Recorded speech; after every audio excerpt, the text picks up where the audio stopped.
What's up, everybody? I'm David Hain. Welcome to episode number 303 of the A2D From Addict to Disciple podcast. If you enjoy this podcast, please like, subscribe, follow, and share the link with your friends. If you'd like to get our curriculum, you can get the paperback or ebook of From Ashes to Destiny on Amazon. Today's episode again is number 303, and it's entitled Invincible in Recovery. And I've come up with this title because I just returned from 6 weeks in South Africa, and while I was there, several guys that I met during my trip said things like, "There's no way I'm ever going to relapse," or "I've dealt with my triggers, so I'm good to go," or "The consequences of relapse are just too big. I'm never going to use again." And so these guys were sort of feeling invincible in recovery. Well, let's dig into that topic a little bit more. What does invincible mean? Oxford Dictionary Online says, invincible is being too powerful to be defeated or overcome. So it's this emotion or this feeling or this reality that you're just too powerful. Nothing can overcome you. Nothing can defeat you. And the example they give is an invincible warrior. I want to ask you guys as listeners, what's your mindset in recovery? Do you think you are invincible to temptation and triggers to relapse?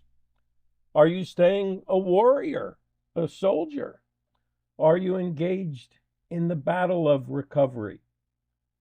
Are you an experienced warrior and you feel you've been fighting this battle a long time and you've grown stronger and stronger every day and every year? Or are you new at recovery and are you surrounding yourself with experienced soldiers around you to help you fight this battle and reach the point of invincibility, so to speak? Well, let's dig in some. What does it look like to get an invincible mindset? And I turn to acenet.edu, who wrote an article in 2024 about an invincible mindset. And in there, they said this is a mental state characterized by three things, and I'm going to break those three things down. One is an unwavering resilience. So I want to ask you, do you bounce right back when things surprise you or when things close in on you? Do you land on your feet? Do you have the inner strength to take life's surprises, upsets, disappointments, frustrations, and be resilient and bounce right back? Or do you go on a wobbly? Do you fall flat on your face because of inner doubts about whether or not you are invincible, or doubts about whether or not you're going to relapse? And I'd like to give you a quote from Greek philosopher Epictetus, who said, "Who then is invincible? The one who cannot be upset by anything outside their reasoned choice." Wow, I like that quote. So you know you've got that resilience. You know you're growing in invincibility. If the things on the outside, the things that you didn't choose, the things that you cannot control, don't take you out, you're not getting upset by them because you know you can't change them, and you stay resilient. The second aspect of an invincible frame of reference or mental state is an unshakable confidence.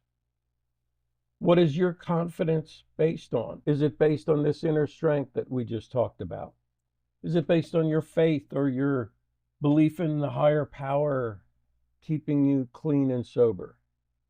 Is it based on the program that you're going to for recovery? Is it based on your support system, your determination to stay strong? Or could it be based on your fear of messing up again? Well, I think a belief that we're immune to the negative consequences that others might face can be sort of false confidence. We all could be surprised. And I think George Orwell wrote, whoever is winning at the moment will always seem to be invincible. So I think as you look at your unshakable confidence, is it coming from the fact that you're just winning at the moment? Or are you really building around that with your faith, your program, your support system, your determination? And the third aspect that we'll look at today is an unrelenting passion for achieving success. This is the third aspect from that AceNet hub online to say, what's your mindset look like for invincibility? So I want to ask you, what makes you passionate about your recovery? Has your passion continued to grow the longer you are in recovery? Or has it ebbed like the outgoing tide and you find yourself with no passion anymore? I think this is a key issue. So the 3 points again are an unwavering resilience, an unshaking confidence, and an unrelenting passion. And I think that last one is very, very key. Your passion needs to be unrelenting, needs to be growing all the time in your recovery. And Anthony Boyd wrote in his online site, anthonyboyd.com, that he sees key factors in becoming invincible in your real life. And I'd like to go over the ones that he listed there. The first, he says, we need to have a protective shield around our mind and our emotions. We need to learn how to build up this protective shield and then maintain it. We can't have anything mess with our mind or emotions. And I think that's the resiliency that we talked about in the first step before. The second thing that Anthony Boyd said is you shouldn't allow other people to plant seeds of doubt in you, because they will actually grow up to be our own self-sabotaging thoughts then, as we allow that doubt to take root. And again, this really ties into that unshakable confidence aspect where we can't have doubt and confidence at the same time. And then the third thing Anthony Boyd said is an unguarded mind is like something that will be overrun very quickly by weeds.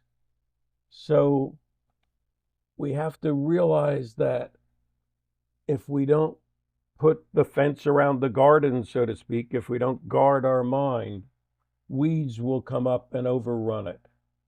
And I see that as the passion that we have for success. You know, if you're planting a garden, if you are passionate about the crop that it yields, you're going to keep the weeds out, you're going to keep the pests out, you're going to guard that garden. But there's another aspect of invincibility that I'd like to talk about, and that is most of us feel invincible in adolescence, in our teenage years. And that often associates with risky behaviors that teenagers take, where we're just focused on wanting to have fun and doing crazy things and really making some irresponsible choices and actions. I think we need to think about that as we look at our own recovery and our invincibility, and not approach it like a teenager does, but approach it with wisdom. In closing, I'd like to talk to you about what I see as the big takeaway from this.